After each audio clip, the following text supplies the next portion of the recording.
प्यार होना बहुत अच्छी बात है, लेकिन हद से ज़्यादा प्यार होना किसी की जान का कारण बन जाता है। हेलो एवरीवन, आज की इस वीडियो में बात करने वाले हैं कि मुमताज़ की याद में जिस शाहजहां ने दुनिया का अजूबा ताजमहल बनवाया था, उसकी मौत बेहद दर्दनाक थी। जी हाँ, 30 घंटे तक 14वें बच्चे का प्रसव पीड़ा से जूझने के बाद 17 जून 1631 की सुबह को तड़पते हुए प्राण कैसे त्यागे। मुमताज़ की इस दर्दनाक मौत का सच इतिहासकार अब्दुल हामिद और आमिर सलेह ने बादशाहनामे में दर्ज किया है। चलिए स्टोरी के अंदर चलते हैं और पूरी घटना को स्टार्टिंग से समझते हैं। एक बार शाहजहां मीना बाजार में घूम रहे थे, तभी उनकी नज़र बाजार में सिल्क का सामान बेच रही खूबसूरत लड़की पर पड़ी।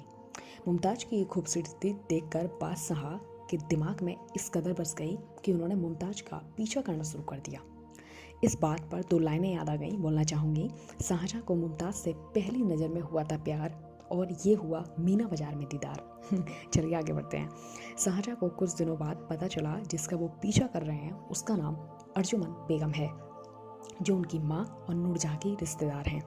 शाहजहां का ये प्यार कुछ दिन में ऐसा परवान चढ़ गया कि वो खुद को रोक नहीं पाए और अपनी शादी करने की ख्वाहिश पिता जहांगीर के सामने पेश कर दी।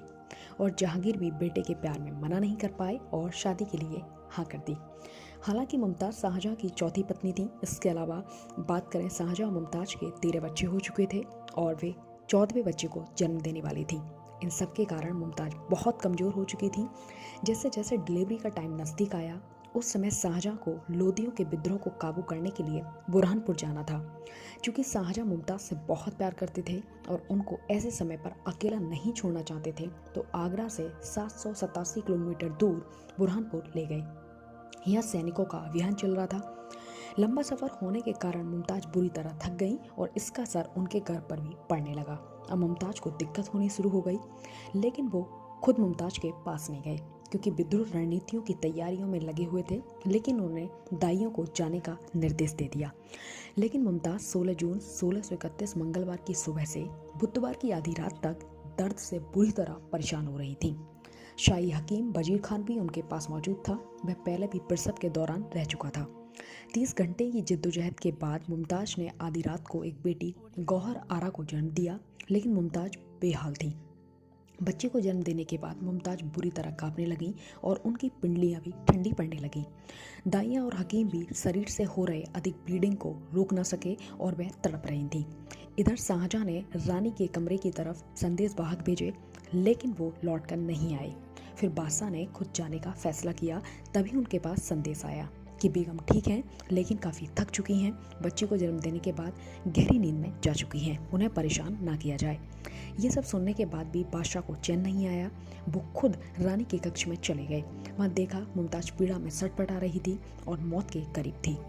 बादशाह की आवाज़ सुनकर रानी की आंखों में आंसू आ गए और शाहजहां भी उनके सिरहाने बैठ गई। इसी दौरान मुमताज़ ने शाहजहां से 2 वादे लिए। एक एक करके देखते हैं। पहला, शादी ना करने का वादा। दूसरा, अनोखा मकबरा बनवाने का जो किसी ने ना बनवाया हो। इसी के कुछ देर बाद सुबह होने से पहले रानी के प्राण निकल गए। उनके 14 बच्चे थे, जिनमें 8 लड़के और 6 लड़कियां थीं। मुमताज़ की देखरेख करने वाली उन्निसा ने उनके मृत शरीर को रुई के 5 कपड़ों में लपेट दिया। इस्लामी हिदायतों के बावजूद भी औरतें रो रो कर शोक जताती रहीं। मुमताज़ की मौत से बादशाह ही नहीं, पूरा बुरहानपुर ही शोक में डूब गया था। किले की दीवारें औरतों की रोने की आवाज़ से भरभरा उठी थीं। मुमताज़ के शव को तप्ती नदी के किनारे जैना बाग में अस्थायी रूप से दफन कर दिया।